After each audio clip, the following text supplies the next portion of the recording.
All right, today's part three of Flesh and Blood So Cheap. We're going to finish the reading today. Um, so remember what we just read in part two was the factory is now fully on fire, and some of the workers, having nowhere to go, have decided to jump um, and fall the 9 stories to their death. Um, the rest of this story actually has some pretty gruesome and pretty detailed description about what happened. So be prepared for that. Here we go. A girl clung to a window frame until flames from the 8th floor lapped in, burning her face and setting fire to her hair and clothing. I told you. She let go. Just then, Frances Perkins reached the scene from her friend's townhouse on the north side of Washington Square. "Here they come!" Onlookers shouted as Engine Company 72 reined in their horses. "Don't jump! Stay there!" Seconds later, Hook and Ladder Company 20 arrived. Firefighters charged into the building, stretching a hose up the stairways as they went. At the 6th floor landing, they connected it to the standpipe. Reaching the 8th floor, they crawled into the inferno on their bellies, under the rising smoke, with their hose. Yet nothing they did could save those at the windows. Photos of the portable towers show streams of water playing on the 3 top floors. A modern high-pressure pumper can send water as high as 1,000 feet. Plenty of water got through the windows, but not those with people standing in them. A burst of water under high pressure would have hurled them backward into the flames. So you see the problem the firefighters had here?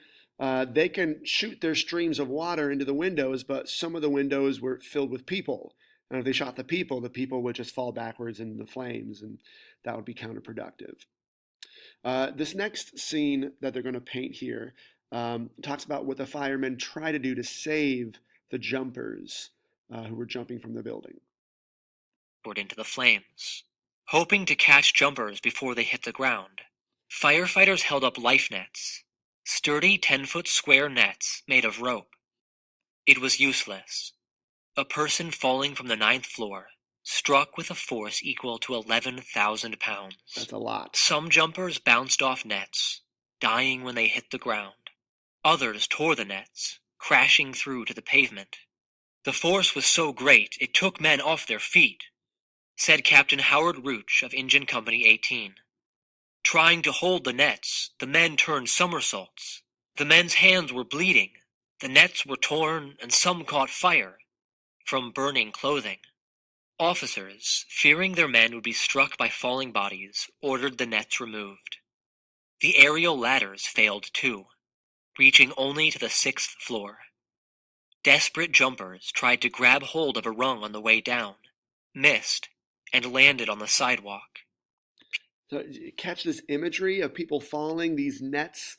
It said that the men turned somersaults holding the nets, meaning that they're holding the nets trying to catch people, but when the bodies hit it, it actually knocked them over and pulled them over. They did a somersault. The ladders were too short, and some jumpers on their way down tried to grab the ladder or a rung of the ladder on the way down, missed, and then landed on the sidewalk. People began to jump singly, or in groups of 2 or 3, holding hands as they stepped out the windows. William G. Shepard, a reporter for United Press, watched the shower of bodies in horror. So it's going to quote this reporter here, and this is actually going to lead us to question one. All right, so question one is, why did the author include the reporter's words word for word? So a quote from this. What does this quote here do to you, the reader, who's learning about this this event?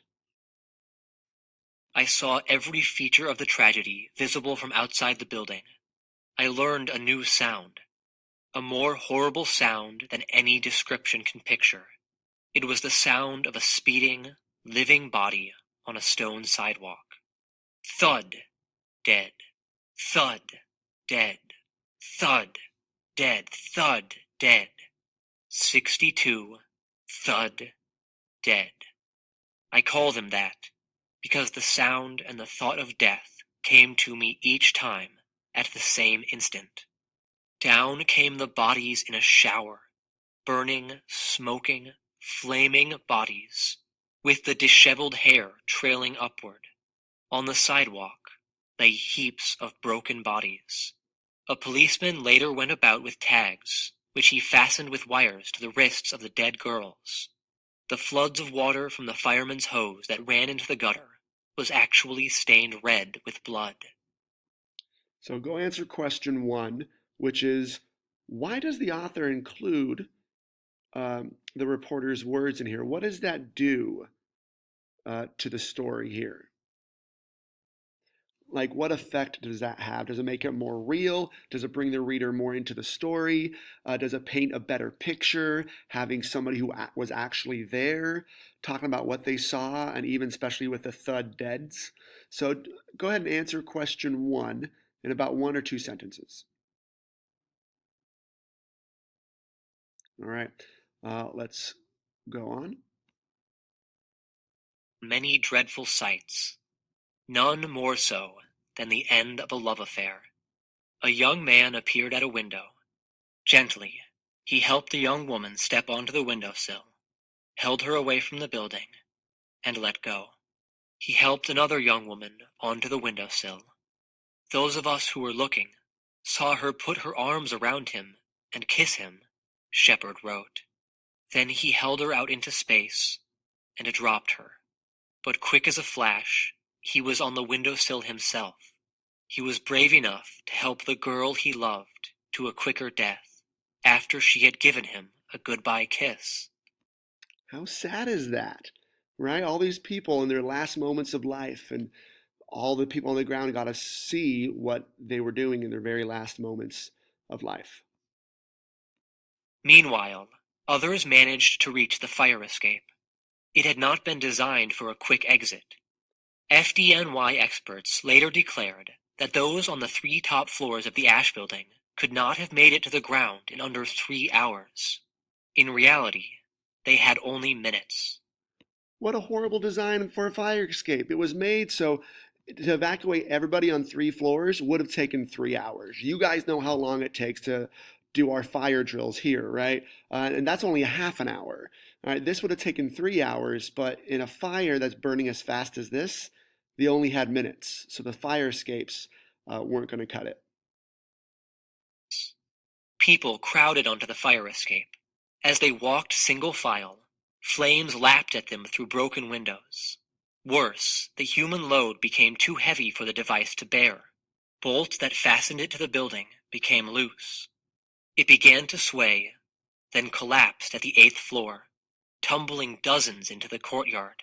As the fire-crazed victims were thrown by the collapse of the fire escape, several struck the sharp-tipped palings.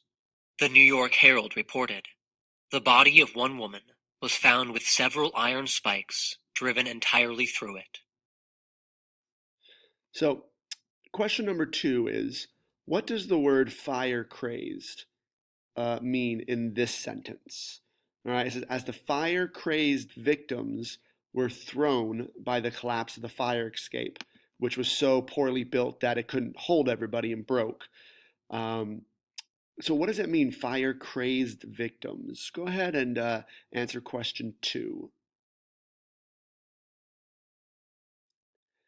So another gruesome imagery here. As people are falling, they landed on these sharp-tipped palings, which are fences with stakes. We've all seen those iron rod fences, right, with little like sharp spears. This is for decorations. Well, people were landing on them. So again, a very, very gruesome scene. And here's a picture of what was kind of left over from the fire. All right, finishing up the story here. Others crashed through the skylight into the room below, where they died on the cement floor.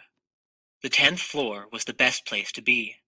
Those who worked there, or reached it from the floor below, survived by dashing up the stairs to the roof. When they arrived, they found the roof 15 feet lower than its Washington Place neighbors, a building shared by New York University and the American Book Company. Luckily, Professor Frank Summer was teaching his law class in a room that overlooked the Ash Building. When Summer realized what was happening, he led his class to the roof of their building. There, they found 2 ladders left by painters during the week.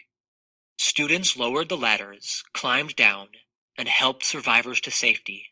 For some women, said Summer, it was necessary to beat out the flames that had caught their clothing, and many of them had blackened faces and singed hair and eyebrows. Yet only 1 person from the 10th floor died. Seeing flames licking up from the 9th floor, she panicked and jumped out a window. So that's actually kind of sad. This lady jumped when she didn't have to. She could have made it up to the roof with everybody else on the 10th floor, which was the top floor. But she panicked and died.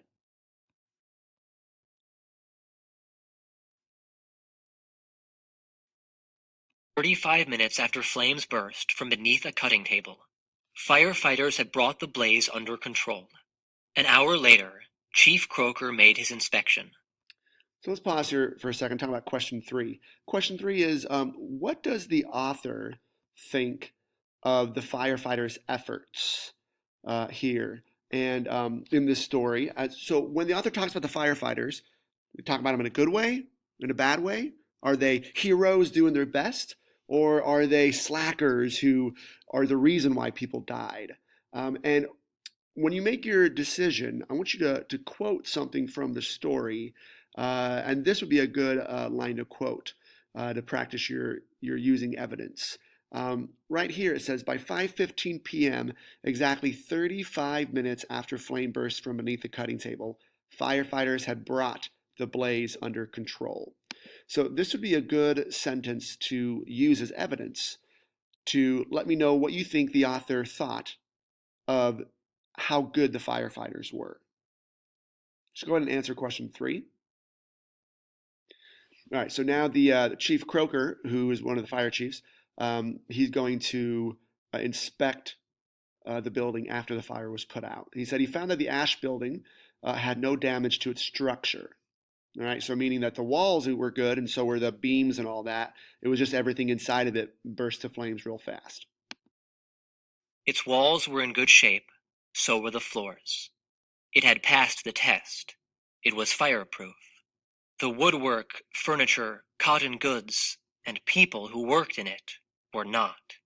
Of the 500 Triangle employees who reported for work that day, 146 died. Of these, 16 men were identified. The rest were women or bodies and body parts listed as unidentified. The Triangle Fire was New York's worst workplace disaster up to that time. Only the September 11, 2001 terrorist attacks on the Twin Towers of the World Trade Center took more, about 2,500, lives. Chief Croker was no softy. He was used to the horrors that came with his job. But this was different. As he explored the top 3 floors of the Ash Building, he saw sights that utterly staggered him, the New York World reported. In the drifting smoke, he had seen bodies burned to bare bones, skeletons bending over sewing machines. Those sights sent him down to the street with quivering lips. Next morning, March 26th, Chief Croker returned for another look. The only creatures he found alive were some half-drowned mice. He picked one up, stroked it gently, and put it in his pocket. The chief would take it home, he said. It's alive. At least, it's alive. So go ahead and answer questions 4 and 5 for the worksheet. If you need help with them, go ahead and raise your hand and I can come over and help.